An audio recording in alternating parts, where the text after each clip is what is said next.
El GPS de mi taxi nocturno no muestra nombres de calles, muestra nombres de muertos. Gira a la izquierda en Bobby Henderson, quien murió en un accidente automovilístico en 1987. Sigue derecho pasando por Sarah Mills, asesinada por su esposo en su cocina en 1993. Gira a la derecha en la intersección de Tommy Park y Lisa Chen, dos adolescentes que murieron por sobredosis detrás del Walmart en 2001. Al principio, pensé que era algún tipo de broma macabra, una jugarreta hecha al nuevo conductor por compañeros de trabajo con demasiado tiempo libre y poca conciencia. Luego empecé a notar las tumbas. Cada giro que indicaba el GPS coincidía con una. Cada nombre que pronuncia esa voz mecánica corresponde a una lápida, un memorial, una cruz junto a la carretera, marcando el lugar donde la vida de alguien terminó demasiado pronto. Las carreteras de Arkansas están construidas sobre huesos, y mi taxi las recorre como un coche fúnebre haciendo rondas eternas. A veces, tarde en la noche, cuando la niebla se levanta espesa desde el río, los vislumbro en las luces delanteras. Las personas cuyos nombres guían mi camino están allí, de pie en sus intersecciones, observándome pasar como faros rotos. Me llamo Juan Briggs y nunca planeé quedarme en Pine Bluff. Al diablo, ni siquiera planeaba venir aquí. Hace 3 meses vivía en Memphis y trabajaba en construcción hasta que mi espalda no aguantó más cargando varilla en un proyecto de edificio alto. El dinero del acuerdo apenas alcanzó para cubrir las facturas médicas y mi esposa Donna se llevó lo que quedaba cuando solicitó el divorcio. Dijo que no podía seguir casada con un hombre que pasaba más tiempo drogado con analgésicos que hablándole a ella. No se equivocaba. El boleto de autobús Greyhound a Pine Bluff costó $43. Todo lo que me quedaba después de comprar una semana de sándwiches de gasolinera. Elegí Arkansas porque mi primo Earl mencionó oportunidades de trabajo por aquí, aunque convenientemente olvidó decir que se había mudado a Oklahoma 2 años antes. Cuando me di cuenta, ya estaba durmiendo en la estación de autobuses, contando monedas para una taza de café de máquina. Fue entonces cuando vi el cartel de Se necesita ayuda pegado en la ventana de Moonlight Cab Company en la calle principal. El edificio parecía no haber sido pintado desde la administración de Clinton. Su fachada de ladrillo amarillo estaba marcada por manchas de óxido acumuladas durante décadas de lluvias en Arkansas. El estacionamiento era en su mayoría grava y maleza, con 4 Crown Victoria destartalados que habían visto mejores décadas. El dueño, Lester Crowley, me contrató en el acto. No pidió referencias, no revisó mis antecedentes. Simplemente me entregó las llaves del auto número 3 y una hoja plastificada con los protocolos de la empresa. «Lee esto esta noche», dijo con su acento sureño espeso como la melaza. «Empiezas mañana al atardecer. El turno nocturno paga mejor y las carreteras son diferentes después del anochecer». Debí haber preguntado qué quería decir con diferentes. Debí preguntarme por qué una compañía de taxis de un pueblo pequeño necesitaba conductores específicamente para el turno de noche. Debí cuestionar por qué todos los demás empleados parecían haber visto cosas que los envejecieron antes de tiempo. En lugar de eso, acepté el trabajo. Necesitaba el dinero y Pine Bluff parecía lo suficientemente tranquilo. ¿Qué tanto problema podría tener un taxista en un pueblo de 40,000 personas? Estaba a punto de averiguarlo. Pasé mi primer día en Pine Bluff, caminando por el centro, tratando de entender el ambiente. El río Arkansas serpenteaba junto a la ciudad como una cinta marrón, y el olor de los restaurantes de bagre se mezclaba con los vapores de diésel de los trenes de Union Pacific, que pasaban 2 veces al día. A las 5:30 estaba estacionado frente a Moonlight Cab Company, leyendo los protocolos plastificados que Lester me había dado.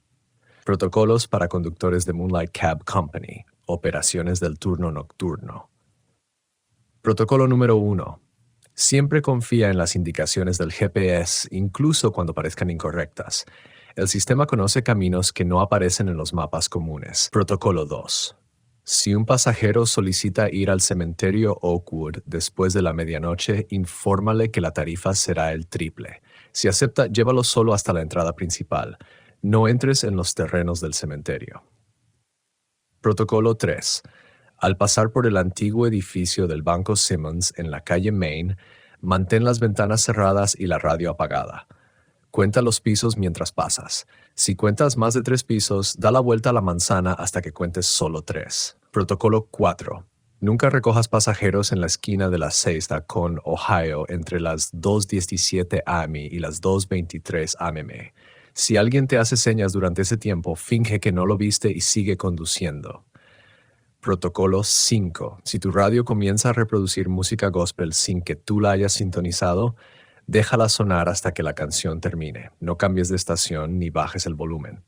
Protocolo 6. Si ves a una mujer con un vestido amarillo parada al costado del camino haciendo autostop, no te detengas. Ha estado intentando regresar a casa desde 1974. Protocolo 7. Si un pasajero te da una dirección que el GPS no puede ubicar, pídele que deletree el nombre de la calle. Si lo deletrea al revés, termina tu turno de inmediato y regresa al depósito. Las reglas parecían una especie de broma pesada, pero doblé el papel y lo guardé en el parasol. En ese momento, Lester salió de la oficina exactamente a las 6 p.m., con su cabello canoso peinado sobre un cuero cabelludo rosado como un mapa de carreteras. Llevaba la misma camisa de trabajo manchada de aceite que usaba durante mi entrevista. Juan, te presento a Jackson Reeves. Lleva unos 8 meses trabajando en el turno de noche, dijo Lester, señalando a un hombre negro de unos 40 años, apoyado contra el coche número 2. Jackson tenía el físico delgado de alguien que ha hecho trabajo físico toda su vida y su apretón de manos fue firme pero breve. ¿Leíste los protocolos?, preguntó Jackson, encendiendo un Marlboro rojo. Sí, pero parecen un poco extraños. Jackson dio una larga calada. Eso pensé yo también, hasta mi tercera semana cuando recogí un pasajero a las 2:19 am en la calle Ohio. El tipo subió y me pidió que lo llevara al río. Apenas empezamos a movernos, empezó a hablar sobre el funeral de su hija, cómo se lo perdió por estar trabajando tarde en la hilandería. Jackson tiró la ceniza sobre la grava. El problema es que la hilandería cerró en 1963 y el hombre que estaba sentado en mi asiento trasero llevaba ropa que parecía sacada de un museo. ¿Y qué pasó? Me detuve, me giré para decirle que habíamos llegado y el asiento trasero estaba vacío. La puerta nunca se abrió, las ventanas nunca se bajaron. Pero había un billete de $20 en el asiento, con fecha de 1962. Lester me entregó las llaves del coche número 3, un Crown Victoria 2008 con 280,000 millas en el odómetro. El interior olía a cigarrillos viejos y a un ambientador de pino que se había rendido hacía años. El GPS ya está programado, dijo Lester. Solo sigue la ruta que te indique. La radio está en el canal 4. Jackson y los otros conductores estarán allí si necesitas apoyo. Encendí el motor y la pantalla del GPS cobró vida. En lugar de mostrar Pine Bluff R como lo haría un sistema normal, el display decía: Bienvenido a las carreteras nocturnas. Ubicación actual, depósito. Esperando solicitud de pasajero. La radio crepitó. Coche número 3. Tienes una recogida en el Waffle House de Camden Road. Nombre del pasajero, Betty Hawkins. Conocía ese Waffle House. Había pasado por allí caminando más temprano ese día. Era un trayecto de 15 minutos a través de la zona residencial, donde casas tipo rancho modestas se alineaban tras cercas de alambre y cocheras abiertas. Pero al salir del depósito, el GPS me indicó que tomara la calle Oak, pasando por el juzgado donde un monumento confederado se alzaba rodeado de azaleas marchitas.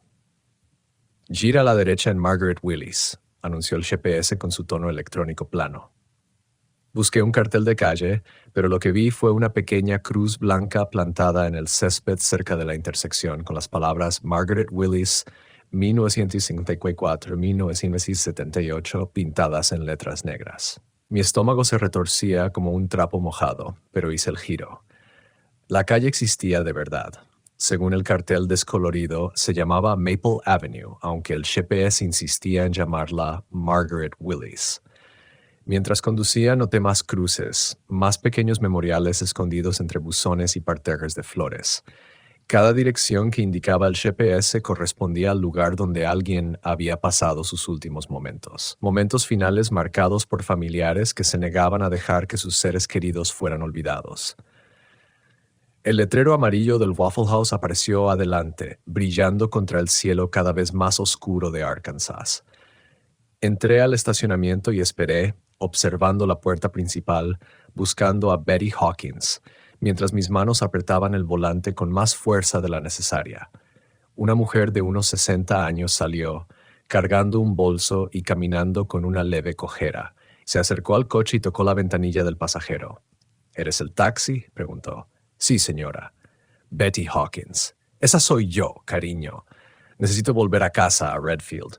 Redfield estaba a 30 minutos al sur, una comunidad agrícola de la que jamás había oído hablar hasta ese momento. Cuando Betty se acomodó en el asiento trasero, noté que olía a jabón de lavanda y algo más. Algo dulce y empalagoso que me recordó a las flores de un funeral. Solo sigue el GPS, querido, dijo con suavidad. Él conoce el camino. Gira a la izquierda en Timothy Marsh, indicó el GPS mientras salíamos de los límites de la ciudad de Pine Bluff. Entrecerré los ojos mirando la carretera cada vez más oscura.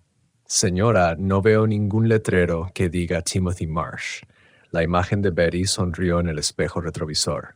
Ay, cariño, Timothy se fue con la inundación del 82, pero aún está ahí, guiando a los que somos como nosotros. Los faros iluminaron una pequeña cruz de madera plantada junto a una zanja. En la madera desgastada estaba grabado Timothy Marsh, 1954-1982. Giré a la izquierda por lo que parecía un camino rural, con la grava crujiendo bajo las ruedas. «Eres nuevo en esto de manejar de noche, ¿verdad?», preguntó Betty, con la autoridad suave de una maestra jubilada. «Empecé esta noche». «¿Cómo lo supo?». «Por cómo estás sujetando ese volante como si fuera a escaparse de ti. La mayoría tarda unas semanas en sentirse cómodo con los caminos nocturnos». Se acomodó en el asiento trasero y su bolso crujió. «¿De dónde eres originalmente?». «Memphis». «Perdí mi trabajo en la construcción tras una lesión en la espalda». Las palabras salieron con más facilidad de la esperada. Había algo en Betty que hacía que conversar fuera natural, como hablar con una tía querida. «Memphis es una ciudad dura. Mucho ruido, mucha prisa. Parece que Pine Bluff es diferente. Más lenta, pero eso no significa que sea más simple», dijo ella haciendo una pausa. «¿Tienes familia allá?». «Ex-esposa.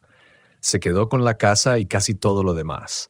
Me di cuenta de que estaba hablando de más y me concentré en la carretera. El GPS nos guiaba por rutas cada vez más rurales, pasando por casas de campo cuyas luces del porche brillaban como estrellas en la tierra. El divorcio es duro, sobre todo cuando se suma a otros problemas. Pero a veces la vida nos empuja hacia donde necesitamos estar, incluso si aún no entendemos por qué. Pasamos junto a una valla publicitaria desgastada que anunciaba un restaurante ya cerrado, Ruby's Catfish Palace, salida 7. El musgo español colgaba de los robles como cortinas deshilachadas y las luciérnagas parpadeaban en la hierba del borde del camino como diminutas bengalas de emergencia. «Sigue recto más allá de Jennifer Wolf Folk», anunció el GPS. Esta vez vi el memorial enseguida. Un ramillete de flores de seda atado a un poste de cerca con una fotografía plastificada de una joven con toga y birrete de graduación. La fecha decía 1989 y 2007. «Un borracho la atropelló cuando volvía del trabajo», dijo Betty en voz baja. «Turno de noche en la planta de pollos. Dejó a 2 niños pequeños. ¿Conoce a toda esta gente? Cuando has vivido el tiempo suficiente en Arkansas, conoces la historia de todo el mundo. Los muertos no se van, solo cambian de vecindario». Unos kilómetros más adelante, mi radio comenzó a crepitar con estática. Entre la interferencia capté fragmentos de lo que parecía un canto gospel. «Shall at the river. The beautiful river». Betty tarareó suavemente la melodía. «Ese es el protocolo 5, ¿verdad? Hay que dejarlo terminar. ¿Conoces los protocolos, cariño?». Ayudé a escribirlos. La canción continuó durante 1 minuto más antes de desvanecerse nuevamente en la estática. Estiré la mano para cambiar la emisora, pero recordé las reglas y la dejé como estaba. «Gira a la derecha en David Carpenter», indicó el GPS.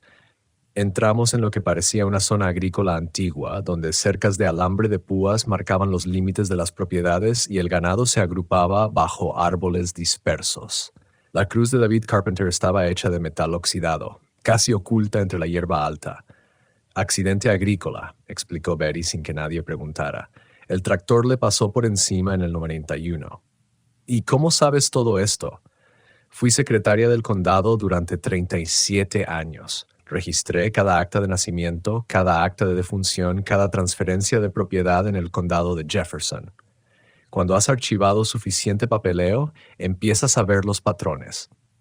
Llevábamos conduciendo unos 20 minutos cuando el GPS anunció, aproximándose al cementerio Oakwood, destino del pasajero más adelante. Casi me salgo del camino. Señora, usted dijo que iba a Redfield. Voy a casa, cariño. Redfield es donde viví. Oakwood es donde pertenezco. Las puertas del cementerio aparecieron en el haz de mis faros. Barrotes de hierro negro con las palabras Cementerio Oakwood, fundado en 1887 en letras góticas. Según el protocolo 2, debía detenerme en la entrada principal después de la medianoche para una tarifa triple. Pero eran solo las 8:30 y Betty parecía perfectamente viva. Aquí está bien, dijo Betty mientras me detenía frente a la entrada.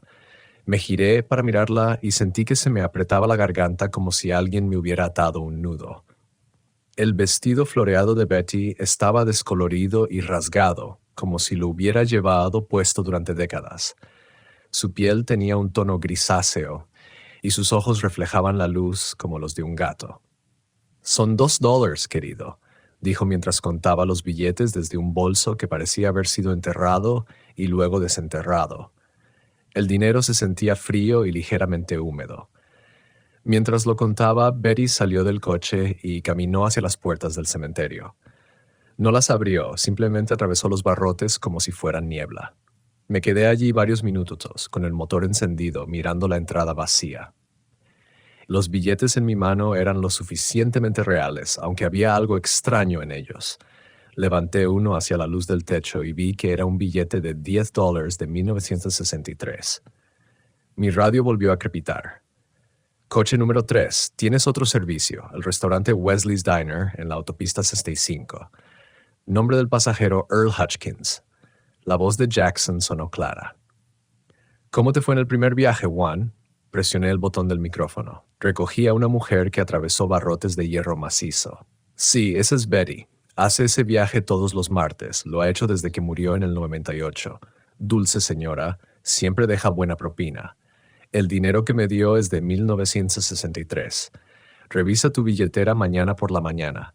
Serán billetes normales para entonces. Las carreteras nocturnas tienen su propia moneda, pero se convierte con la luz del día.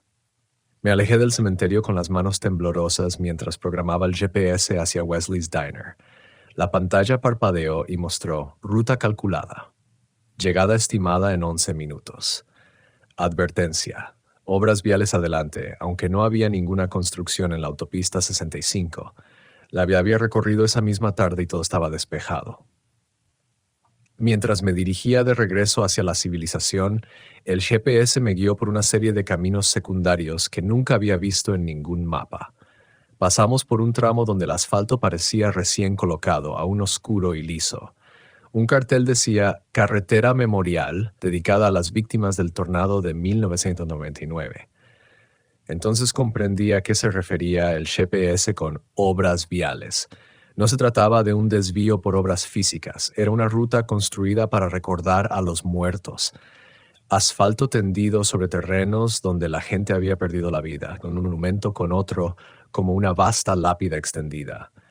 Los muertos no solo guiaban mi ruta, ellos eran la ruta. Wesley's Diner estaba en la intersección de la autopista 65 y el camino del condado 42.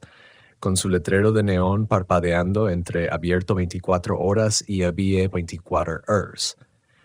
Entré al estacionamiento de grava y esperé, mirando la puerta principal mientras intentaba procesar lo que acababa de suceder. Un hombre de unos 70 años salió, vestía un overol y una gorra de John Beer.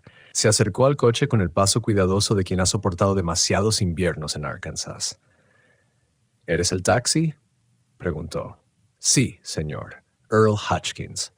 Así es. Necesito ir al viejo terreno de los Miller, allá por Redfield Road. Subió al asiento trasero, trayendo consigo el olor a aceite de motor y tabaco mascado.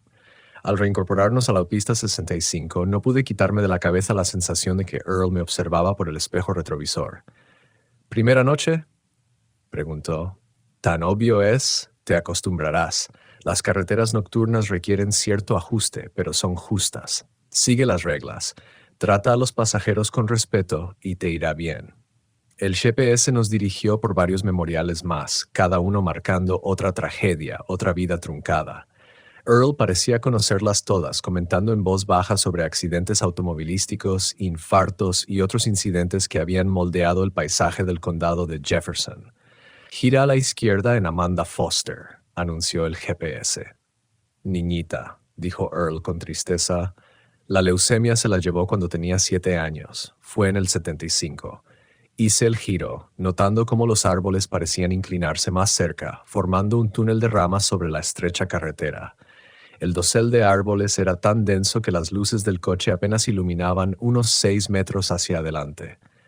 Earl permanecía en silencio en el asiento trasero, ocasionalmente indicándome que siguiera derecho o que ese era el camino correcto, incluso cuando el GPS nos llevaba por lo que parecían campos agrícolas más que caminos reales.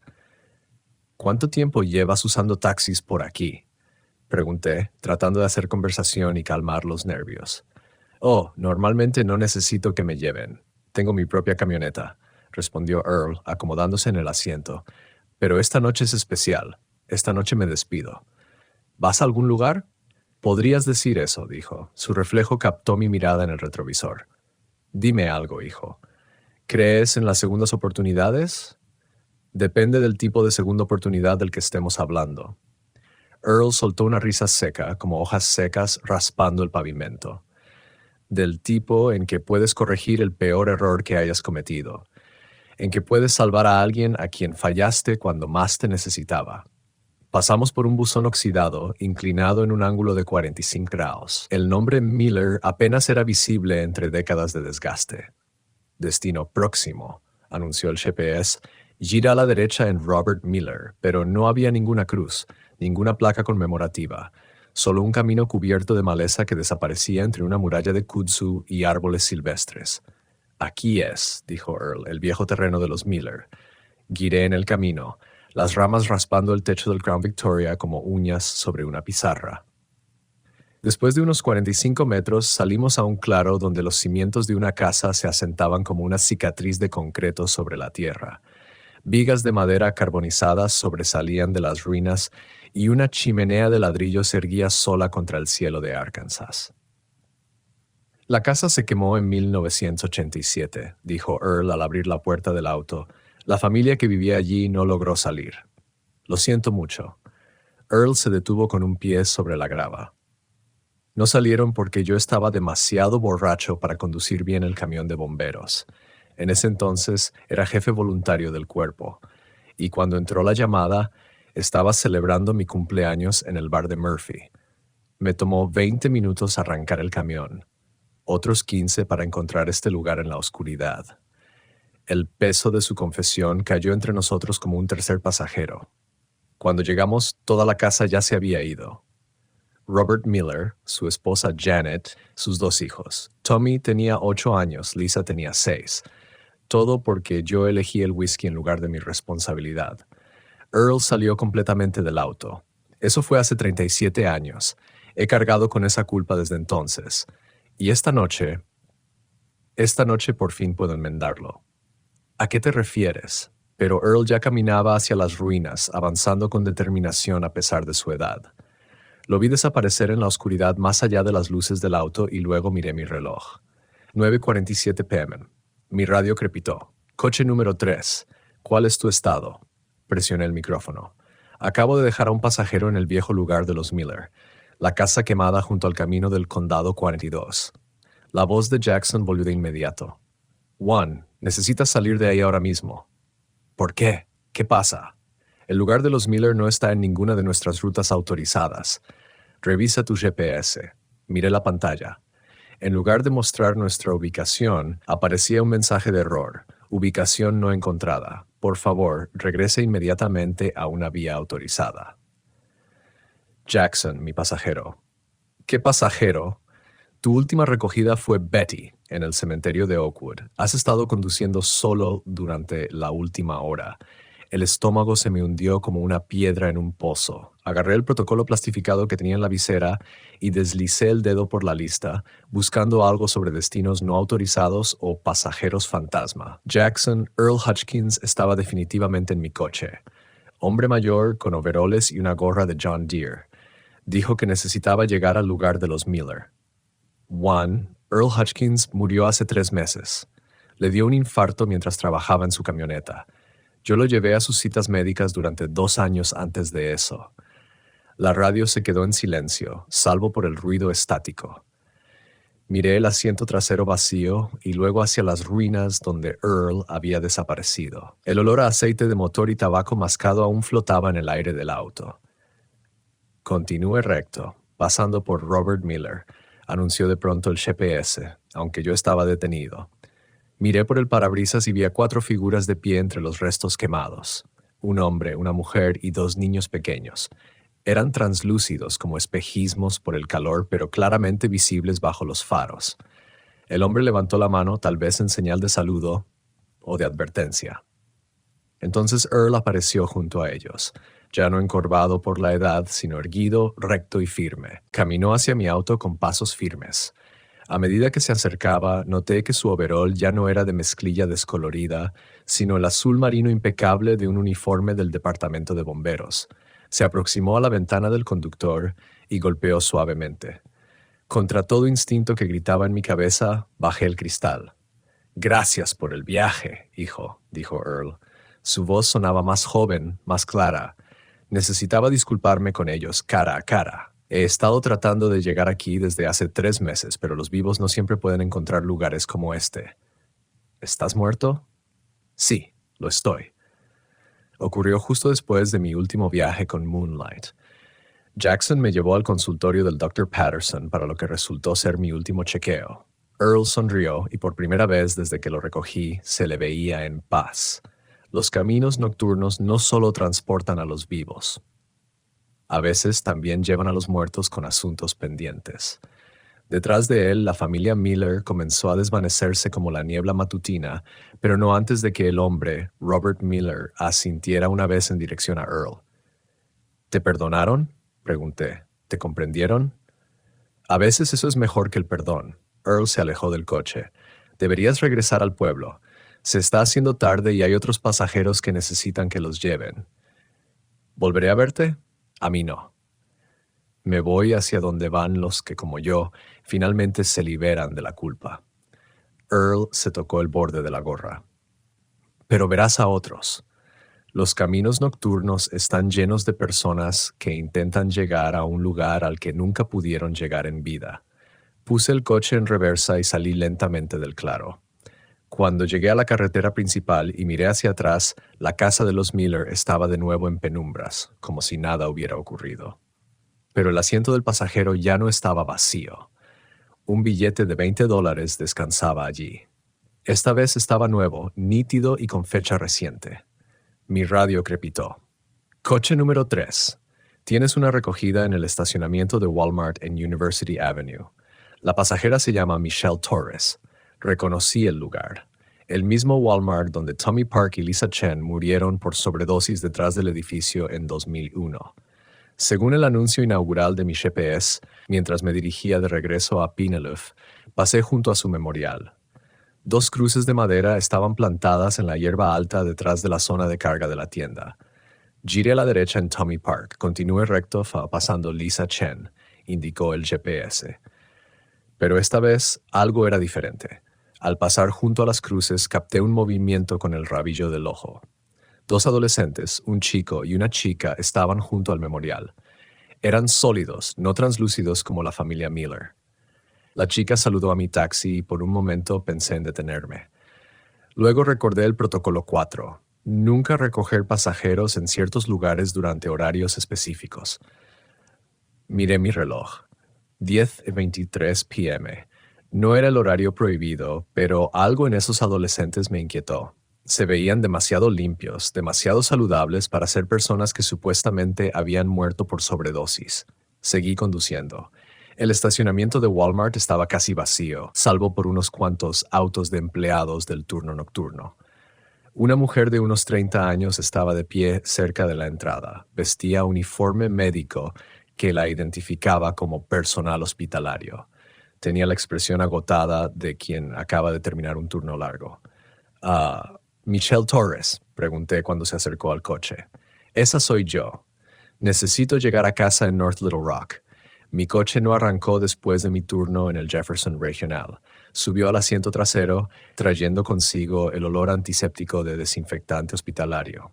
Al salir del estacionamiento, noté que seguía mirando hacia atrás, en dirección al Walmart, como si temiera algo. ¿Turno largo?, pregunté. 12 horas en la UCI. Perdimos a 3 pacientes esta noche. Se frotó los ojos. A veces me pregunto si este trabajo vale la pena. Todo ese sufrimiento, todas esas familias recibiendo las peores noticias de sus vidas. Debe ser difícil, lo es. Pero, de vez en cuando, salvas a alguien. Haces la diferencia. Se recostó en el asiento. Eso es lo que me mantiene en pie. El GPS nos guió hacia la autopista 165 Norte, pasando por casas de campo dormidas y estaciones de servicio abiertas las 24 horas que brillaban como faros en la oscuridad de Arkansas. Michelle guardó silencio, probablemente intentando desconectarse de su turno. Habíamos estado conduciendo unos 15 minutos cuando volvió a hablar. Conductor, necesito preguntarte algo. ¿Alguna vez has visto personas que no deberían estar ahí? ¿A qué te refieres? Esta noche en el hospital podría jurar que vi a mi abuela en el pasillo, justo afuera de la UCI. Murió hace 2 años, pero ahí estaba, tan clara como el día, parada junto a los ascensores. Eché un vistazo al espejo retrovisor.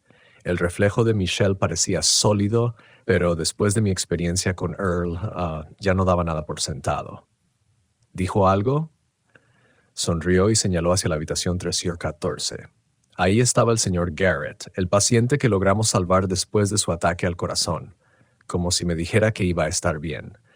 Pasamos junto a un cartel que decía North Little Rock 15,000. El GPS mostraba claramente nuestra ruta. Nada de desvíos misteriosos por autopistas conmemorativas esta vez. ¿Crees en esas cosas?, preguntó Michelle. Espíritus, fantasmas, lo que sea. Hace 3 horas habría dicho que no. Esta noche mantengo la mente abierta. Buena política. Cuando trabajas de noche ves cosas que no encajan en el mundo de la luz del día. El camino hacia North Little Rock debería haber sido directo, recto por la autopista 165 durante unos 30 kilómetros. Pero al acercarnos a las afueras de Pinellas, el GPS me indicó tomar una salida que no recordaba haber visto durante mi recorrido de la tarde. Gire a la derecha en Clarence Webb, anunció el GPS. Otra cruz conmemorativa apareció bajo los faros. Esta estaba decorada con flores de plástico descoloridas, que ahora eran solo sombras pálidas de sus colores originales. Giré, siguiendo una ruta que parecía serpentear por vecindarios residenciales que no había visto antes. Esto no parece el camino a North Little Rock, observó Michelle desde el asiento trasero. El GPS conoce rutas alternativas, dije, repitiendo las palabras de Lester más temprano.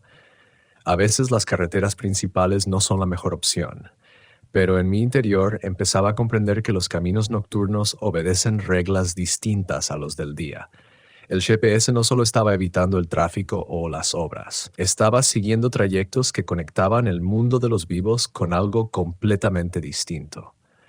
Pasamos por una zona de casas antiguas donde los porches delanteros se hundían bajo el peso de las décadas y cercas de alambre delimitaban pequeños jardines llenos de gnomos y ciervos de cerámica.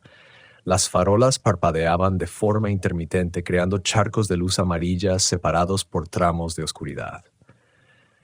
Crecí en un barrio como este, dijo Michelle, en Jacksonville. Mi abuela tenía una casa con un porche cerrado, donde nos sentábamos durante las tormentas de verano viendo los relámpagos y contando los truenos. Suena pacífico. Lo era. La abuela siempre decía que las tormentas traían mensajes de quienes ya se habían ido. Ella solía señalar los relámpagos y decirme que era el tío Roy saludando o la prima Marie revisando cómo estaba la familia. El reflejo de Michelle sonreía en el espejo retrovisor. Yo pensaba que eran solo supersticiones anticuadas, hasta que empecé a trabajar en el hospital. ¿Cuándo cambiaste de opinión?, pregunté. Hace 3 años, durante una alerta de tornado, respondió. Estábamos trasladando pacientes al sótano cuando se fue la luz.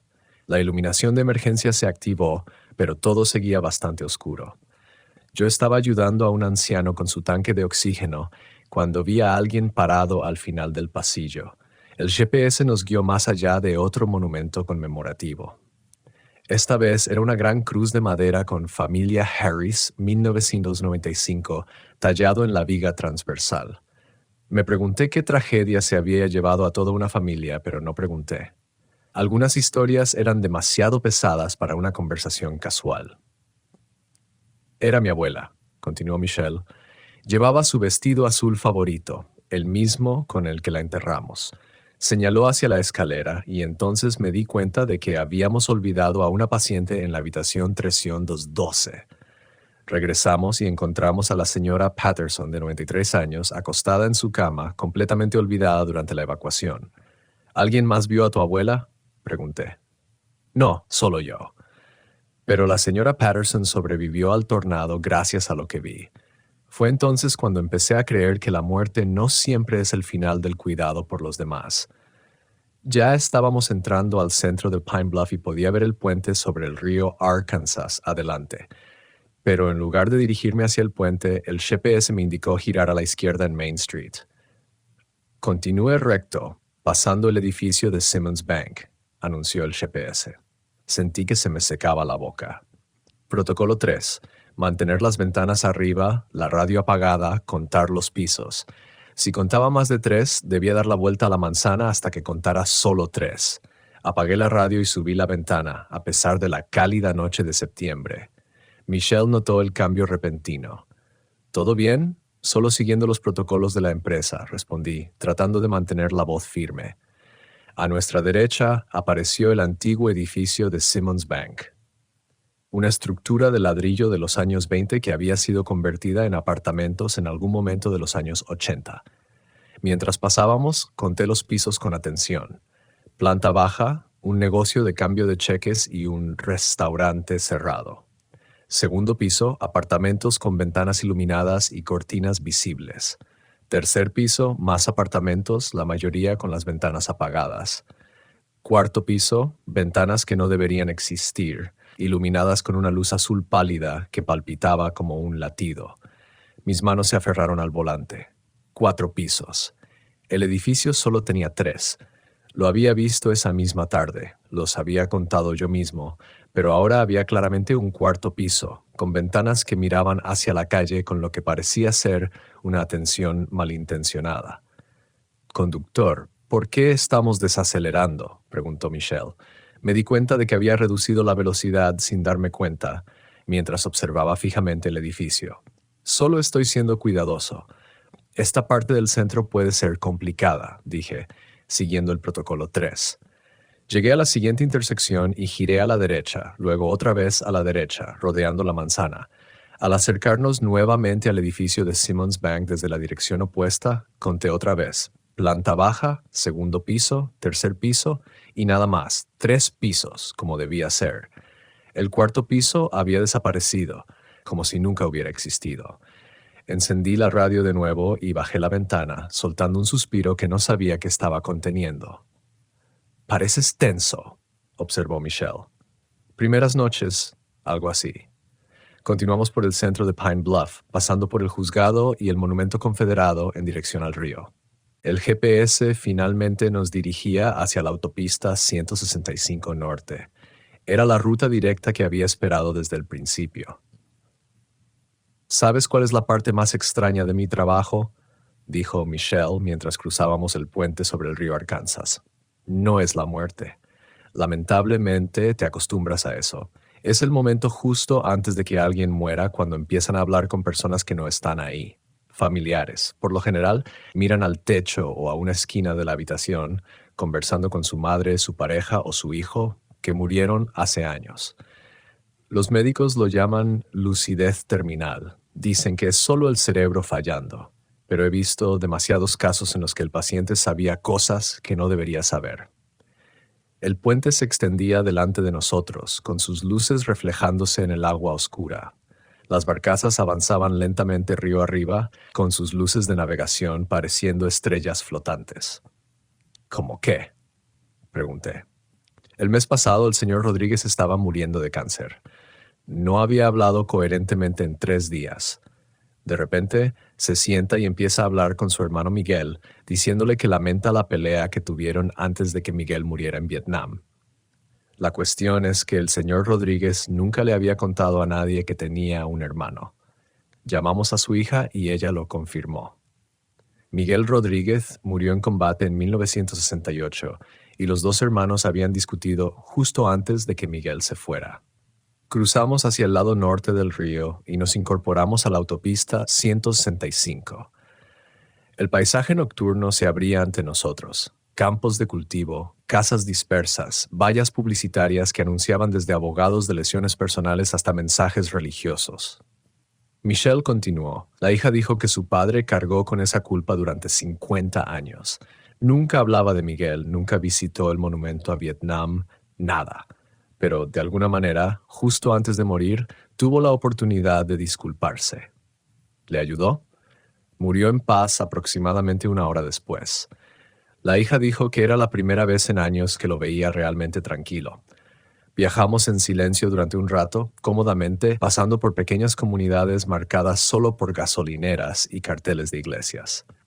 El GPS indicaba que íbamos bien de tiempo hacia North Little Rock, siguiendo la autopista principal sin desvíos misteriosos. A mitad de camino, Michelle volvió a hablar. ¿Puedo preguntarte algo personal? Claro. ¿Qué te trajo a Pine Bluff? La mayoría de la gente de nuestra edad está tratando de salir de los pueblos pequeños de Arkansas, no de mudarse a ellos. Me encontré contándoles sobre Memphis, sobre la lesión en la construcción y el divorcio, sobre cómo terminé varado en la estación de autobuses sin ningún lugar a donde ir. Ella escuchó sin juzgar, como hacen los trabajadores de la salud cuando han escuchado suficientes historias humanas para entender que la vida rara vez sigue un camino recto. A veces las peores cosas que nos suceden nos llevan exactamente a donde necesitamos estar. Me hice enfermera porque mi padre murió en un accidente de auto cuando yo tenía 16 años, dijo cuando terminé.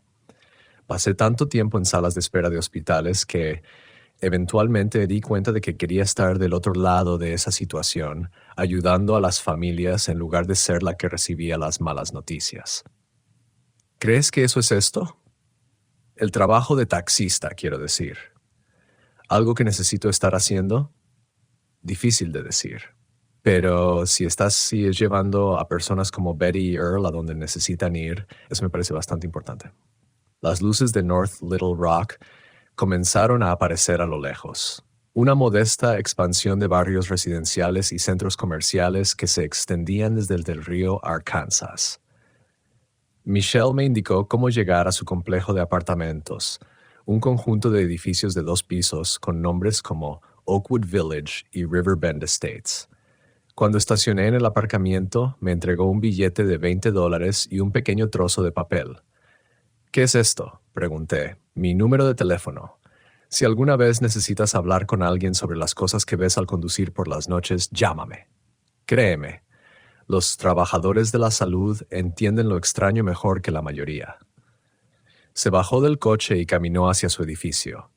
Llevaba el uniforme arrugado por un turno largo, pero aún caminaba con paso firme. La observé hasta que desapareció en el interior, luego miré el papel. Debajo de su número había escrito: algunos pasajeros son exactamente lo que parecen. Esos suelen ser los más importantes. El camino de regreso a Pine Bluff se sintió distinto al viaje de ida. El GPS me guió por la autopista 165 Sur sin desvíos por Memorial Roads, y la radio volvió a tocar rock clásico normal en lugar de aquel extraño gospel fantasmal. Durante 30 minutos casi logré convencerme de que conducir para Moonlight Cab Company podía ser como cualquier otro trabajo de taxi. Entonces la vi. Una mujer estaba parada al borde de la carretera, a unos 8 kilómetros al norte de Pine Bluff. Tenía el pulgar extendido en el gesto universal de hacer autostop. Llevaba un vestido amarillo brillante que parecía brillar con las luces de mi coche, y su cabello oscuro caía suelto sobre los hombros. Incluso desde la distancia, algo en su postura parecía incorrecto, demasiado rígido, como si hubiese estado en esa posición exacta durante muchísimo tiempo. Reduje la velocidad y sentí como mi mano se movía hacia la luz direccional, un instinto que anulaba el sentido común. Entonces recordé el protocolo 6. Si ves a una mujer con un vestido amarillo parada junto a la carretera con el pulgar levantado, no te detengas. Ella ha estado intentando regresar a casa desde 1974.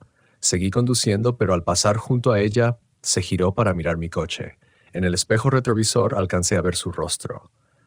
Hermoso, pero de algún modo vacío, como una fotografía que ha estado demasiado tiempo al sol. No se movió de su sitio, no bajó el pulgar, simplemente se quedó allí, como si el próximo coche fuese finalmente el que la llevaría a donde ha querido ir durante 50 años. Mi radio crepitó. Coche número 3. Tienes una recogida en la estación Shell de Dollar Road. El nombre del pasajero es Rebecca Mason. Activé el micrófono. Recibido. En camino. La voz de Jackson sonó en respuesta. ¿Cómo va tu primera noche, Juan? Educativa. Recogí a una enfermera que de hecho estaba viva. Esas son refrescantes. Te hacen apreciar las carreras simples. Jackson hizo una pausa. ¿Pasaste junto a la mujer de amarillo en la 165? Sí. Seguí el protocolo 6.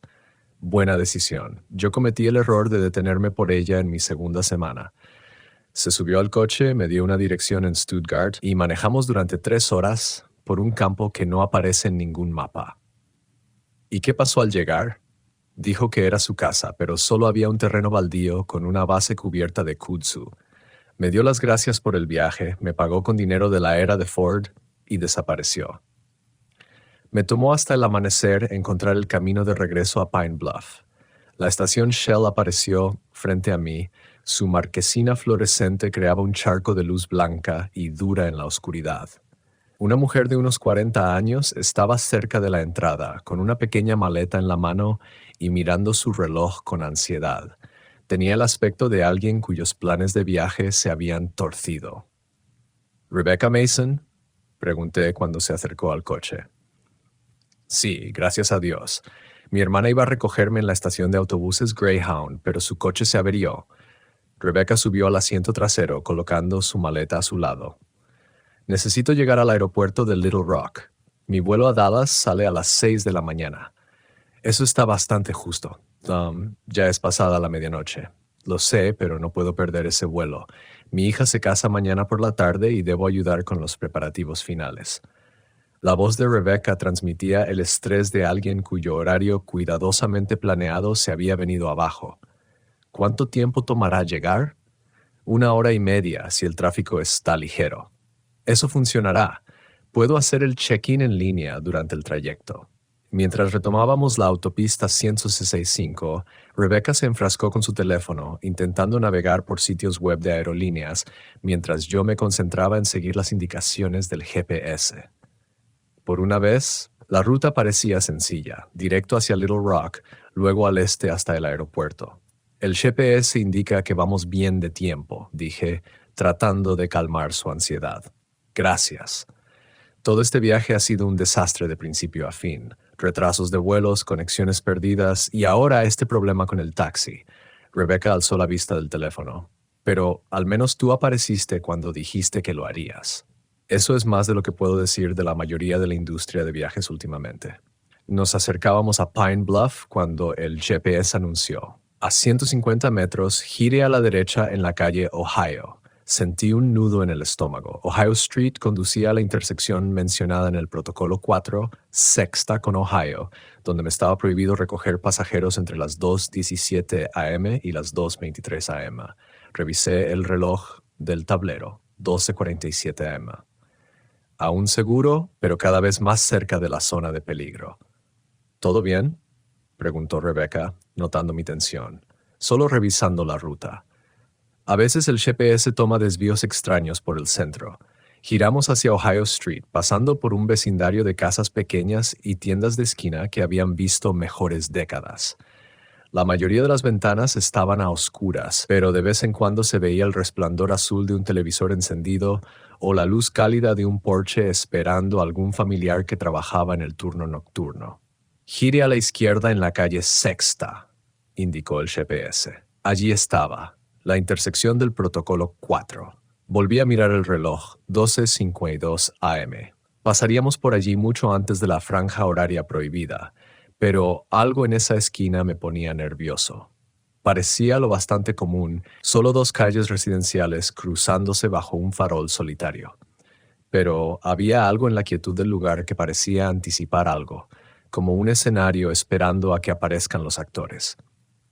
Pasamos sin incidentes y continuamos hacia la zona comercial de Pine Bluff. Rebecca ya había hecho el check-in para su vuelo y ahora escribía frenéticamente en su teléfono, presumiblemente actualizando a su hija sobre el progreso del viaje. «¿Puedo preguntarte algo?», dijo, levantando la mirada. «Claro». «¿Hace mucho que conduces taxi? Pareces algo cauteloso. Es mi primera noche. Todavía me estoy acostumbrando a las rutas». «Eso lo explica. Me preguntaba por qué mirabas tanto el reloj y tenías esa expresión tan seria». Rebecca se acomodó en su asiento. «Mi ex esposo era igual cuando empezó a trabajar en la compañía eléctrica. Pasó semanas memorizando protocolos de seguridad y procedimientos de emergencia. Política inteligente. Es mejor estar demasiado preparado que lamentarlo». Cierto, pero él lo llevó al extremo. Empezó a ver peligros eléctricos en todas partes, incluso en casa. No dejaba que nuestra hija usara el secador porque estaba convencido de que iba a causar un cortocircuito y quemar la casa. Nos acercábamos al límite de Pine Bluff, rumbo a la carretera abierta que nos llevaría a Little Rock. El GPS mostraba una ruta clara, sin desvíos misteriosos ni autopistas conmemorativas.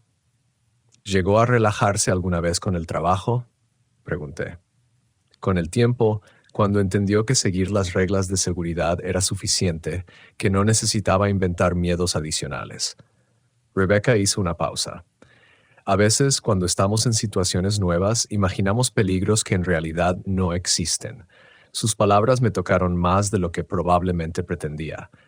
¿Estaba reaccionando de forma exagerada a los elementos sobrenaturales de este trabajo? Estaba creando una ansiedad innecesaria en torno a protocolos que quizá no eran más que bromas elaboradas o supersticiones locales. Entonces recordé a Betty atravesando las puertas del cementerio de Iron, a Earl disculpándose con los fantasmas de la familia Miller y al cuarto piso que aparecía y desaparecía del edificio del Banco Simmons. No, los peligros eran reales. Los protocolos existían por buenas razones. Nos incorporamos a la Interestatal 40 en dirección oeste hacia Little Rock y Rebecca volvió a sus llamadas telefónicas. Podía oírla hablar con su hija sobre los arreglos florales y los detalles del catering. Las preocupaciones normales de una madre tratando de ayudar a planear una boda desde la distancia. Unos 20 minutos después de haber comenzado el viaje, la radio empezó a crepitar con estática. A través de la interferencia, capté fragmentos de lo que parecía ser un himno. Amazing Grace. How sweet the sound. Rebecca levantó la vista de su teléfono. ¿Eso es música gospel? La radio de la compañía a veces capta emisoras locales. Dije recordando el protocolo 5. Déjala sonar hasta que termine la canción. La música continuó durante unos 3 minutos, con el volumen fluctuando como si alguien estuviera girando un dial de radio en algún lugar lejano. Rebecca tarareaba suavemente. Aparentemente, conocía la letra. Mi abuela solía cantar eso mientras preparaba la cena los domingos, dijo cuando la canción volvió a desvanecerse en la estática. Tenía una voz hermosa. Decía que los himnos eran oraciones que uno podía llevar consigo. Suena como una mujer sabia. Lo era. Vivió hasta los 97 años y nunca perdió la fe de que todo pasa por una razón. La expresión de Rebecca se volvió pensativa. Solía pensar que eso era una ingenuidad, especialmente después de mi divorcio. Pero últimamente empiezo a preguntarme si tenía razón. ¿Qué te hizo cambiar de opinión? Cosas pequeñas, como esta noche. El coche de mi hermana se averió y pudo haber sido un desastre, pero tu compañía de taxis logró enviar a alguien de inmediato. La mayoría de los servicios de taxi en pueblos pequeños cierran antes de las 10 de la noche. En realidad, la mayoría de los servicios de taxi en pueblos pequeños no cuentan con sistemas GPS sobrenaturales ni pasajeros muertos con asuntos pendientes, pero decidí guardar esa observación para mí. Pasamos junto a un cartel que decía Little Rock a 45 millas. La carretera se extendía frente a nosotros entre el ondulado paisaje rural de Arkansas, mientras Rebecca ya hablaba con el fotógrafo de la boda, con ese tono característico de alguien tratando de coordinar la logística familiar a través de múltiples zonas horarias. El fotógrafo quiere comenzar a las 8 de la mañana con las fotos de preparación, decía. ¿Puedes hacer que las flores lleguen al hotel a las 7:30? Bien, bien. ¿Y la torta? ¿Sigue programada para el mediodía? Me descubrí pensando en Earl y en sus décadas de culpa por el incendio de la familia Miller.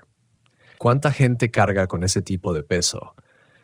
¿Cuántos pasan años deseando poder disculparse por sus errores, enmendar sus fallos, despedirse de quienes perdieron? Tal vez los caminos nocturnos servían para algo más que transportar personas. Tal vez ofrecían algo que la luz del día no podía dar, un puente entre el mundo de los vivos y el lugar donde van los remordimientos a morir. Conductor, acabo de darme cuenta de que nunca te pregunté tu nombre, dijo Rebecca, colgando la llamada. Juan Briggs. Bueno, Juan, quiero que sepas que probablemente estás salvando la boda de mi hija. Si hubiera perdido ese vuelo, negó con la cabeza, hay cosas que no puedes arreglar una vez que se rompen. Parece que criaste a una hija que entiende que la familia es lo primero. Lo intenté. Después de que su padre y yo nos divorciamos, me preocupaba que creciera pensando que las relaciones no duran, que el compromiso no significa nada. Pero encontró a un buen hombre, alguien que la trata como se merece. Las luces de Little Rock comenzaron a aparecer en el horizonte. Un perfil modesto en comparación con Memphis, pero aún así la ciudad más grande de Arkansas. A medida que nos acercábamos al área metropolitana, sentí una mezcla extraña de alivio y decepción. Alivio por haber llegado sin ningún encuentro sobrenatural. Decepción porque este viaje tan directo estaba a punto de terminar. La salida al aeropuerto debe estar cerca, dijo Rebecca, revisando su teléfono para verificar la información de la terminal. Adamsfield Terminal B, confirmé, leyendo la pantalla del GPS. Mientras tomábamos la salida hacia el aeropuerto, Rebecca sacó su bolso y revisó su pase de abordar por última vez. ¿Cuánto fue la tarifa? $78. Me entregó un billete de 100. Quédate con el cambio y gracias de nuevo por llevarme sana y salva. Me detuve frente a la terminal de salidas y la ayudé con su maleta. Cuando se dirigía a la entrada, se dio vuelta y me saludó con la mano. Cuídate, Juan. Maneja con cuidado. Al verla desaparecer en la terminal, me di cuenta de que había sido exactamente lo que parecía. Una pasajera viva con problemas normales y destinos comunes. Según la nota de Michelle, esos eran a menudo los viajes más importantes. Programé el GPS para el regreso a Pine Bluff y en la pantalla apareció ruta calculada. Hora estimada de llegada 2:15 a.m. Precaución, protocolos sensibles al tiempo en efecto, las 2:15 a.m., justo en medio de la franja horaria prohibida para la intersección de la Sexta y Ohio. El camino de regreso comenzó de manera tranquila. La I-40. Este estaba prácticamente vacía, salvo por camioneros de larga distancia y algún que otro trabajador nocturno volviendo a casa. El GPS mostraba una ruta directa de regreso al pueblo, pero no podía quitarme de encima la ansiedad por esa advertencia de protocolos sensibles al tiempo en efecto. Sabía exactamente lo que eso significaba. Protocolo 4, la intersección de la Sexta y Ohio entre las 2:17 y las 2:23 a.m. Cuando pasé el cartel de Pine Bluff a 20 millas, miré el reloj del tablero, 1:58 a.m. Incluso si atrapaba todos los semáforos en verde, llegaría a esa intersección justo en medio de la ventana prohibida. El GPS parecía llevarme directamente por el centro en lugar de rodearlo, a pesar de mis súplicas mentales por una ruta alternativa. Mi radio crepitó. Coche número 3. ¿Cuál es tu estado? Regresando de dejar pasaje en el aeropuerto de Little Rock, ETA unos 20 minutos. La voz de Jackson sonó con una urgencia inusual. Juan, ¿qué hora marca tu reloj? Apenas pasadas las 2 a.m. Escúchame con atención. Cuando llegues a la Sexta y Ohio, no te detengas por nada. No me importa si hay alguien tirado en la calle sangrando. Sigue manejando y no mires atrás, ¿entendido? Recibido. ¿Qué ocurre exactamente allí? Nada que quieras descubrir por ti mismo. Si ves a alguien haciéndote señas, finge que no existe. Si escuchas golpes en las ventanas, ignóralos. Si la radio comienza a hablarte con voces que no sean la mía o la de central, apágala. La transmisión terminó con un chasquido de estática, dejándome solo con un creciente temor y el zumbido rítmico de las llantas sobre el asfalto. Tomé la salida hacia Pine Bluff a las 11 a.m. Las calles estaban completamente desiertas. No había restaurantes abiertos por la noche, ni estaciones de servicio con empleados de turno, ni patrullas de policía haciendo rondas. Solo carreteras vacías bordeadas por casas dormidas y alguna que otra farola proyectando charcos de luz amarilla.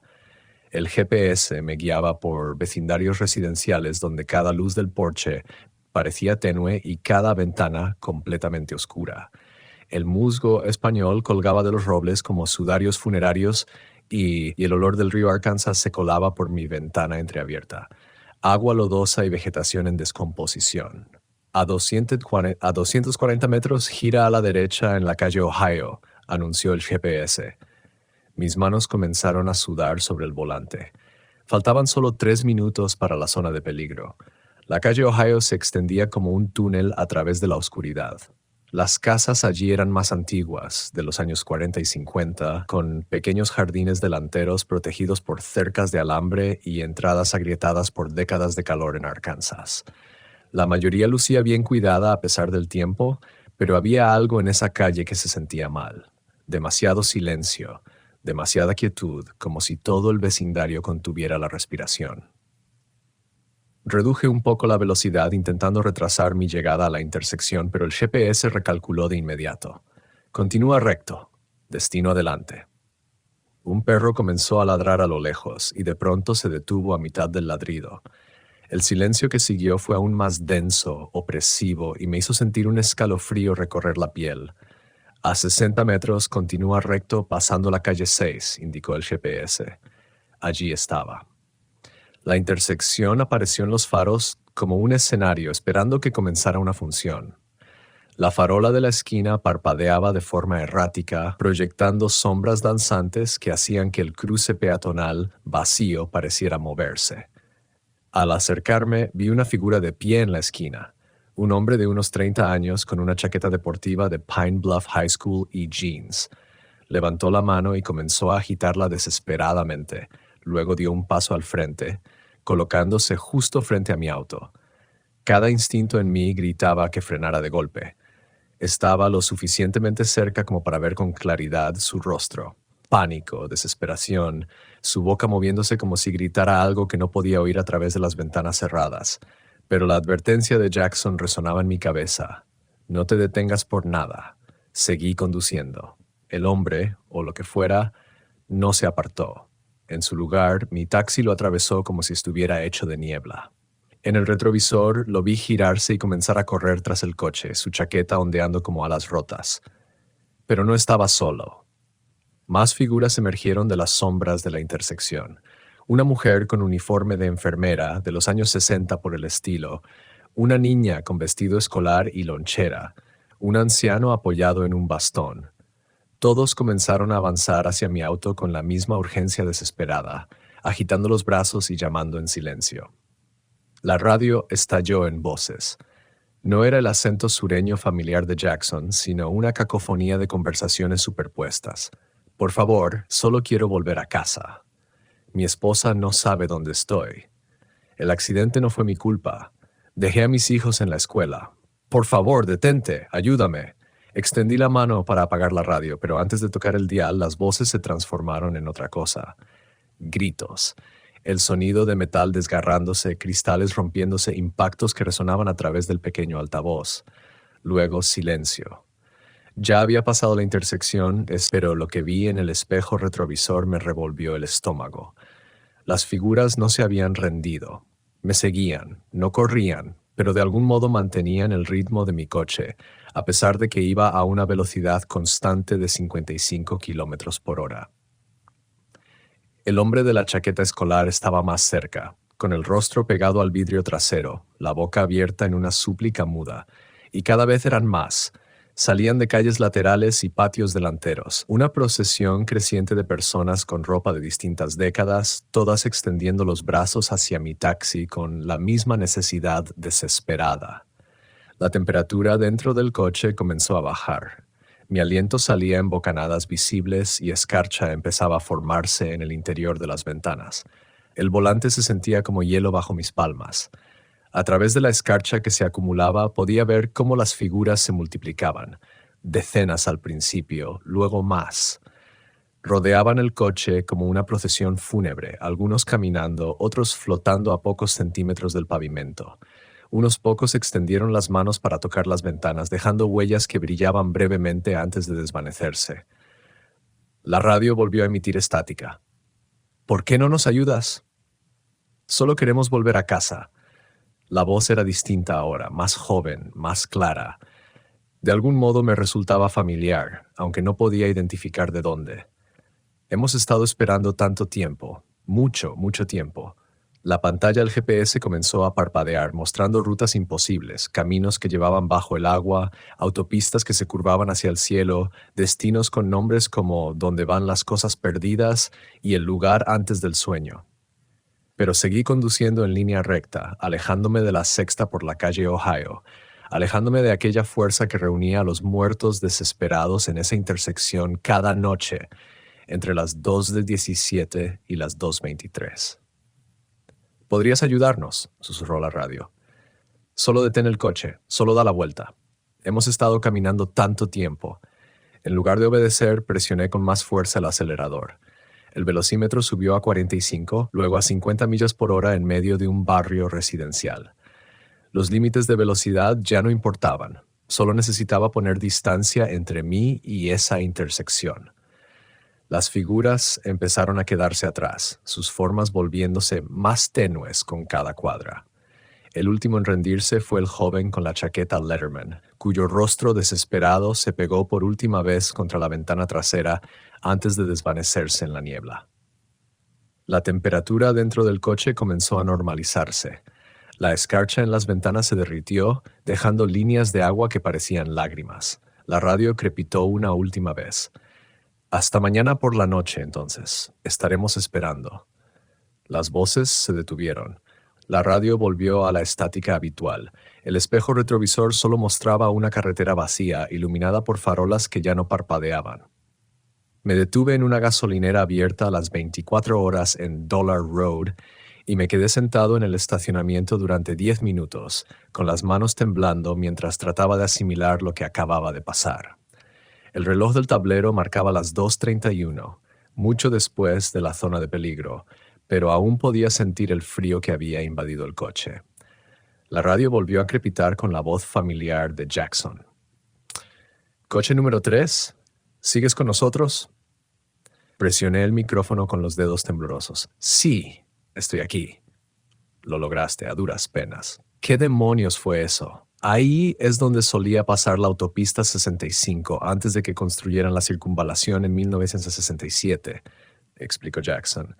La intersección de la Sexta con Ohio era famosa por los accidentes. Docenas de personas murieron allí a lo largo de los años.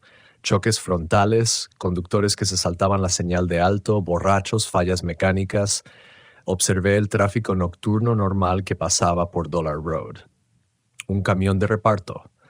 Algunos autos con trabajadores rumbo a sus turnos matutinos. El mundo ordinario seguía su curso como si nada hubiera pasado. Después de que desviaron la autopista, continuó Jackson, los accidentes se detuvieron. Pero las personas que murieron ahí nunca se enteraron. Cada noche, entre las 2:17 y las 2:23, aparecen buscando un viaje a casa. Un viaje que nunca pudieron terminar. ¿Y por qué a esa hora específica? Porque fue cuando ocurrió el último accidente fatal. El 17 de febrero de 1967 a las 2:23 am, un adolescente llamado Danny Morrison llevaba a su novia a casa después de un baile escolar cuando un conductor ebrio se saltó la señal de alto. Danny Morrison, el joven con la chaqueta Letterman. Han estado intentando volver a casa durante 57 años, dijo Jackson en voz baja, y lo seguirán intentando hasta que alguien lo suficientemente tonto decida detenerse. Encendí el motor y volví a incorporarme a Dollarway Road, rumbo al depósito. El resto de Penelope lucía tranquilo en la oscuridad de la madrugada, sin dar indicios del drama sobrenatural que se desataba cada noche en la intersección de la 6 con Ohio. ¿Cuántas intersecciones como esa hay?, preguntó Jackson. Su risa no tuvo pizca de humor. Muchacho, te quedan 5 horas hasta el amanecer. Primero preocupémonos por sobrevivir esta noche. Estuve sentado en el estacionamiento de la base de taxis Moonlight Cab durante 20 minutos, bebiendo café de un termo e intentando calmar los nervios. El encuentro en la 6 con Ohio me había dejado más perturbado de lo que esperaba. Ver fantasmas era una cosa. Betty y Earl habían sido tristes, pero inofensivos. Sin embargo, aquella multitud desesperada de víctimas de accidentes, la forma en que rodearon mi auto como si se ahogaran y yo fuera su salvavidas, eso era algo completamente distinto. Jackson llegó con el auto número 2 alrededor de las 3:15 am y estacionó junto a mí. Bajó la ventana y encendió un cigarrillo. Primera vez en esa intersección. Con suerte, también la última. Te acostumbrarás. Planear la ruta se vuelve más fácil cuando ya sabes qué calles evitar a ciertas horas, dijo, dando una larga calada. La clave es recordar que la mayoría no son maliciosos, están perdidos. Danny Morrison parecía bastante desesperado. ¿Y tú no lo estarías? Imagínate intentar volver a casa durante 57 años, viendo pasar cientos de autos, sabiendo que uno solo podría poner fin a tu tormento, dijo Jackson, sacudiendo la ceniza en la grava. Los verdaderamente peligrosos son los que suben a tu auto por voluntad propia. Esos tienen agendas. Mi radio chisporroteó. Auto número 3, recogida en el Riverfront Motel sobre la carretera C65. Nombre del pasajero Vincent Shaw. Encendí el motor. ¿Algún consejo para lo que queda de noche? Sigue los protocolos, confía en tu instinto. Y recuerda, no todos los pasajeros son quienes dicen ser, dijo Jackson apagando el cigarro, pero algunos necesitan tu ayuda más de lo que jamás imaginarás.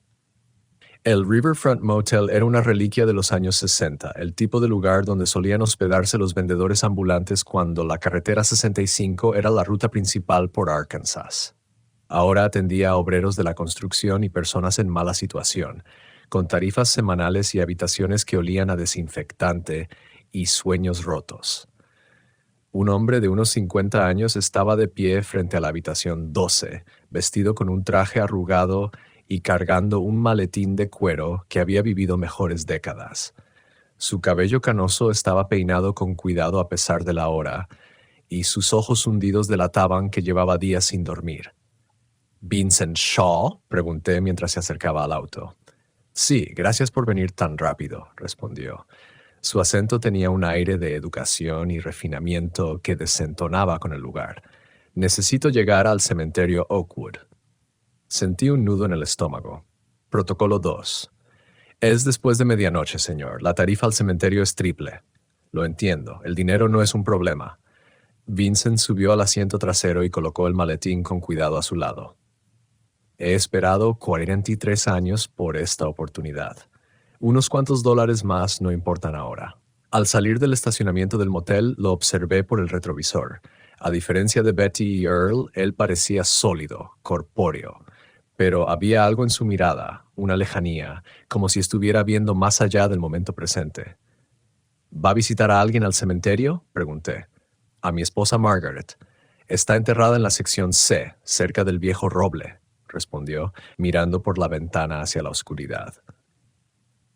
Debería haber sido enterrado junto a ella hace décadas, pero las circunstancias lo complicaron todo. El GPS nos guiaba a través de los vecindarios dormidos de Pineal Bluff, pasando por casas donde las luces del porche creaban pequeñas islas de calidez en la noche.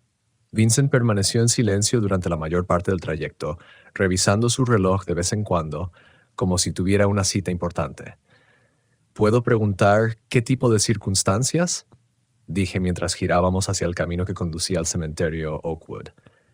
Fui un cobarde, respondió Vincent con un tono seco, sin rastro de autocompasión. Cuando Margaret enfermó de cáncer, no pude soportar verla deteriorarse.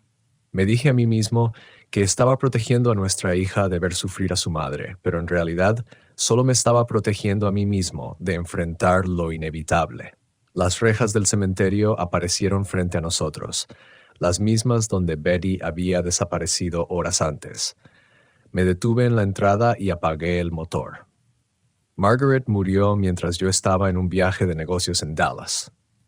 Un viaje innecesario que programé a propósito para no estar presente cuando llegara al final.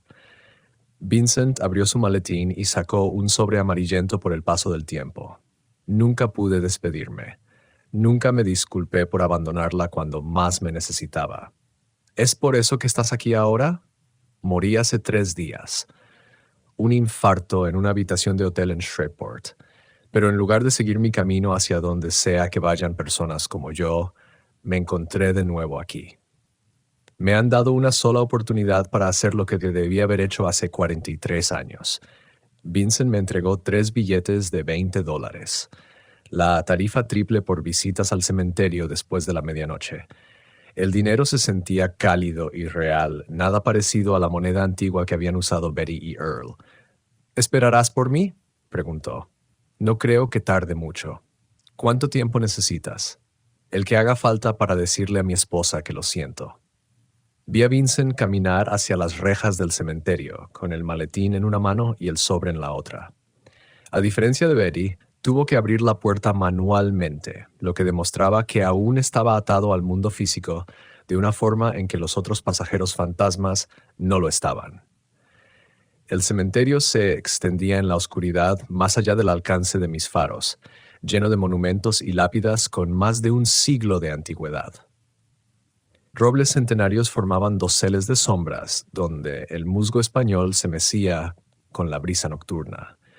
La figura de Vincent se hizo cada vez más pequeña mientras avanzaba por los senderos que claramente conocía de memoria. Unos 10 minutos después, la radio comenzó a emitir estática.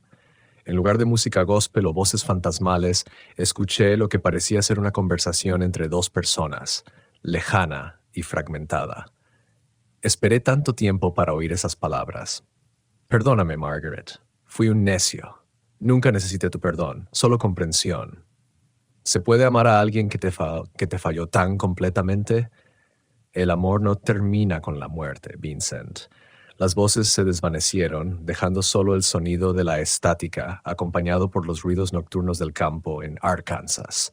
A lo lejos, el silbato de un tren resonó a través de las tierras bajas junto al río, solitario y melancólico. Pasaron 20 minutos antes de que Vincent saliera del cementerio. Caminaba despacio, pero su postura había cambiado, que más erguida, como si se hubiera quitado un gran peso de encima. El maletín y el sobre ya no estaban. «Gracias por esperarme», dijo al subir de nuevo al coche. «¿Cómo te fue?» «Mejor de lo que tenía derecho a esperar». Vincent se acomodó en el asiento trasero con un profundo suspiro. Ella estaba allí, esperándome en su tumba. Seguía siendo hermosa. Seguía siendo la mujer de la que me enamoré hace 50 años. ¿Y qué le dijiste? Todo lo que debía haberle dicho cuando se estaba muriendo, que lo sentía por haber huido. Lo siento por haber dejado que el miedo me volviera egoísta. Lo siento por haberme perdido el momento más importante de nuestra vida juntos. El reflejo de Vincent sonrió por primera vez desde que lo recogí, y me dijo algo que necesitaba escuchar. ¿Qué fue?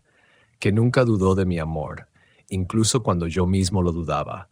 Que entendía por qué no podía quedarme porque me conocía mejor de lo que yo me conocía. Mientras regresábamos hacia el pueblo, Vincent parecía desvanecerse, como si se estuviera disolviendo poco a poco en la oscuridad. Para cuando llegamos al distrito comercial de Penelope, apenas podía ver su reflejo en el retrovisor. «¿Dónde quieres que te deje?», le pregunté. «Cualquier lugar está bien. No necesitaré transporte terrenal por mucho más tiempo», respondió con una voz cada vez más suave y lejana. «Gracias por llevarme con ella. Algunos viajes solo pueden completarse en taxi». Me detuve en una parada de autobús en la calle principal. Cuando me giré para despedirme, el asiento trasero estaba vacío. Solo quedaban 3 billetes de $20. Prueba de que Vincent Shaw había sido más que un sueño. Mi radio crepitó. Coche número 3. Tienes un pasajero para recoger en el Waffle House de Camden Road. Nombre: Thomas Cross. Reconocí el lugar. El mismo Waffle House donde recogí a Betty en mi primer turno. Mientras conducía por las calles vacías, pensaba en los pasajeros que había llevado esa noche. Betty regresando a su tumba, Earl pidiendo perdón a la familia Miller, Vincent reconciliándose con su esposa. Todos ellos utilizando los caminos nocturnos para cerrar asuntos pendientes.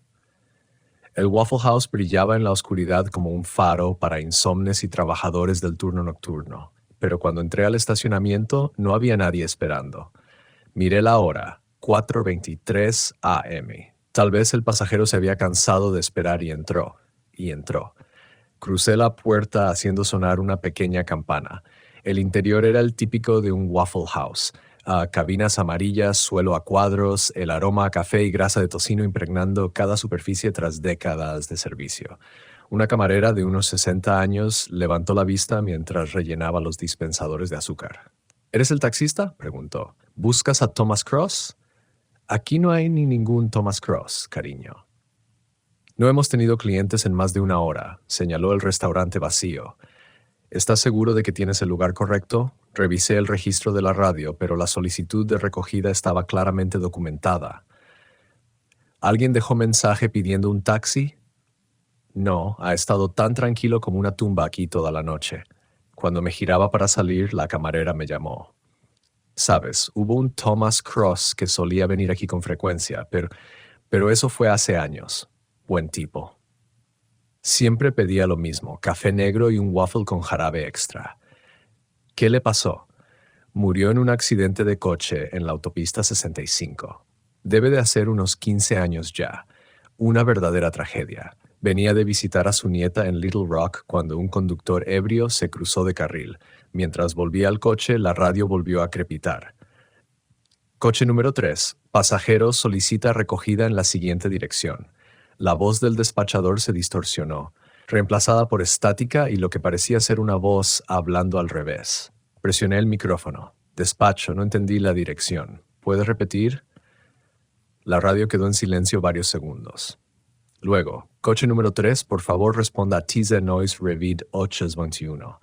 Tears Noise Revid 821. Tomé el protocolo plastificado del parasol y busqué lo que necesitaba. Protocolo 7. Si un pasajero te da una dirección que tu GPS no puede localizar, pídele que deletree el nombre de la calle. Si lo deletrea al revés, finaliza tu turno de inmediato y regresa a la base. Pero esta vez no era un pasajero, era el despacho. O algo que fingía serlo. Programé el GPS rumbo al depósito y empecé a conducir, ignorando las llamadas cada vez más frecuentes que solicitaban recogidas en direcciones inexistentes, habladas por voces que se volvían cada vez menos humanas con cada transmisión. Las primeras luces del amanecer comenzaban a teñir el cielo de Arkansas cuando llegué a la central de taxis Moonlight Cab. La radio finalmente se había quedado en silencio tras 20 minutos de llamadas cada vez más frenéticas de algo que fingía ser la central, ofreciendo viajes a pasajeros con nombres como Sarah Draw Cab y destinos que solo existían en escritura reflejada. La luz de la oficina de Lester estaba encendida y lo vi a través de la ventana, sentado detrás de su escritorio con una taza de café y lo que parecían ser registros financieros esparcidos sobre la mesa. Jackson ya estaba allí, recostado contra el coche número 2 y fumando su cigarrillo de después del turno. ¿Cómo te fue?, preguntó Jackson mientras bajaba del Crown Victoria. Educativo. Recogí a un secretario del condado muerto, a un jefe de bomberos fantasma, a una enfermera viva, a un pasajero normal que iba a tomar un vuelo y a un empresario que necesitaba disculparse en la tumba de su esposa. Le entregué las llaves. Además, pasé entre una multitud de víctimas de un accidente y recibí llamadas falsas de algo que definitivamente no era humano. «Parece una noche de martes cualquiera», respondió Jackson mientras apagaba el cigarrillo. «¿Vas a volver mañana?» Miré el coche número 3, con sus 280,000 millas y un interior que olía a décadas de historias humanas. 8 horas antes era un obrero de construcción sin dinero durmiendo en una estación de autobuses. ¿Y ahora qué era? ¿Un chofer para los muertos? ¿Un puente entre el mundo de los vivos y lo que fuera que hubiera más allá? Sí, respondí. Volveré. Jackson sonrió. Bien. Este trabajo se vuelve más fácil cuando dejas de resistirte y empiezas a aceptar que Pine Bluff tiene más habitantes de los que dice el censo. Lester salió de su oficina con un sobre Manila en la mano y cara de haber pasado la noche tratando de cuadrar cuentas que no querían cuadrar. Entonces, ¿cómo fue tu primer turno? Rentable. Le entregué la recaudación de la noche, más de $200 en billetes que iban desde los años 60 hasta la actualidad, y esclarecedor. ¿Tuviste problemas con los protocolos? Los seguí al pie de la letra, aunque algo intentó enviarme llamadas falsas hacia el final de la noche. Lester asintió como si fuera algo completamente normal. Eso pasa a veces, especialmente con los conductores nuevos. Las carreteras nocturnas atraen la atención de cosas que no simpatizan con nuestros servicios, pero mientras sigas las reglas no pueden tocarte. Me entregó el sobre Manila. Tu paga de la primera semana, más un bono por haber pasado la noche sin incidentes mayores. La mayoría de los conductores renuncia después de su primer encuentro con la mujer de amarillo o con la intersección de la calle Sexta. El sobre pesaba más de lo que había imaginado. Dentro había billetes nuevos y relucientes, más dinero del que había visto desde mi liquidación en la construcción. Una cosa más, dijo Lester. Betty Henderson dejó algo para ti. Sacó un pequeño papel de su bolsillo. Estaba escrito con una caligrafía cuidadosa. Gracias por llevarme a casa. Algunos viajes importan más que los destinos. BH.